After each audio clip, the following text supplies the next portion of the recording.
మరి జీవి సుందర గారికి మరి ఏలూరు జిల్లా ఏలూరు ఏడు స్థాపనందుకు ఇచ్చేసినందుకు స్వాగతం.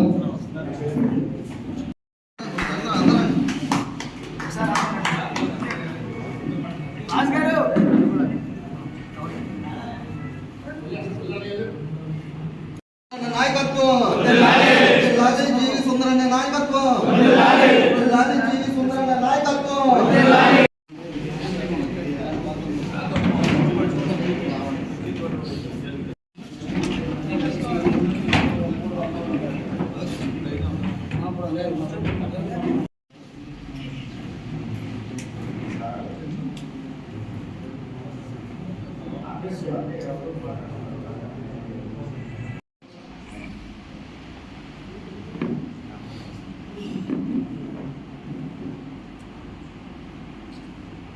నమస్కారం అండి. మరి ఈ రోజున వెస్ట్ గోదావరి జిల్లాలో రవికుమార్ అన్న ఆధ్వర్యంలో ఇక్కడ జరుగుతున్న ప్రశ్నకి వచ్చిన విలేకరులకు, నా తోటి మిత్రులకు, సోదరులకు అందరికీ కూడా స్వాగతం తెలుపుతున్నాను. ప్రెస్ వారికి మరి ముఖ్యంగా స్వాగతం తెలుపుతున్నాను. అమలాపురం మాజీ పార్లమెంట్ సభ్యులు హర్ష్ కుమార్ గారి అబ్బాయి కింద మీ ముందుకి పరిచయం అవబోతున్నారు.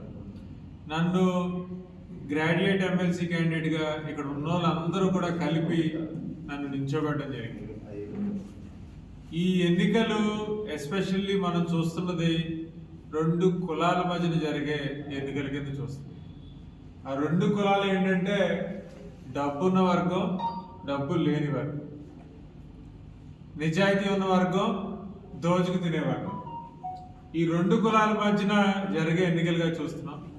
ఒక పక్కన కూటమి అభ్యర్థి కింద ఉంటున్న మనిషి, కూటమి అభ్యర్థి వాళ్ళు మీకు తెలుసు చాలా డబ్బులు ఉన్నారు.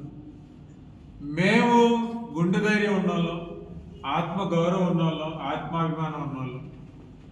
మేము ఈ రోజున గట్టిగా గ్రాడ్యుయేట్ సమస్యల పట్ల కూటమి ప్రభుత్వం ఇప్పటికి వచ్చి 5 నెలలైంది ప్రభుత్వం ఏర్పడి. వాళ్ళు చేసిన ప్రామిసెస్ గ్రాడ్యుయేట్స్ పట్ల కానీ, కామన్ పబ్లిక్ పట్ల కానీ ఏది కూడా నెరవేర్చలేదు. మనం వెస్ట్ గోదావరిలో రోడ్లు చూస్తుంటే అసలు చాలా దారుణం. ఇంతకు ముందున్న వైసీపీ గవర్నమెంట్ రోడ్ల మీదే చాలా గట్టిగా పబ్లిసైజ్ చేశారు.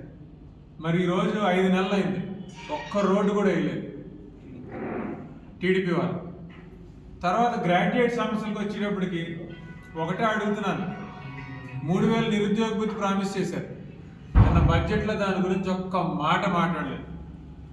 20 లక్షల ఉద్యోగాలు అన్నారు, ఒక్క స్కిల్ డెవలప్మెంట్ సెంటర్ పెడతానలేదు. నీకు 15,000, నీకు 15,000, నీకు 15,000. ఎంతమంది పిల్లలు కంటే అంతమంది పిల్లలు కానండి, కంటూనే ఉండండి. 15,000 నేను ఇస్తానన్నారు, ₹1 బడ్జెట్లో దానికి ఎలకేషన్ ఇవ్వలేదు. మరి కూటమి అభ్యర్థి కనుక మళ్ళా వస్తే ఈ అన్నిటి మీద చంద్రబాబు నాయుడు గారిని, ప్రభుత్వాన్ని రేపు పొద్దున్న కౌన్సిల్లో అడగగల ప్రజలు ఒకసారి ఆలోచించమని కోరుతున్నాను.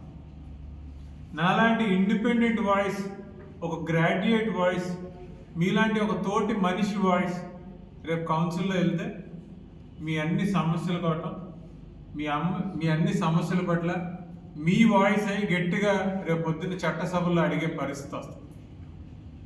ఇండిపెండెంట్గా వెళ్ళడం వల్ల నాకు టైం ఇవ్వడం జరుగుతుంది. అండ్ దీంతో పాటుగా గ్రాడ్యుయేట్ ఎమ్మెల్సీగా ముఖ్యంగా నేను చూసేది రెండే 2 విషయాలు. ఒకటి education, 2 employment. Education and employment రెండు కూడా 2 కళ్ళు లాంటివి. ఓ పక్క ఎడ్యుకేషన్ ఉండాలి, ఇంకో పక్క ఎడ్యుకేట్ అయిన పిల్లలకి ఎంప్లాయ్మెంట్ క్రియేట్ చేయాలి.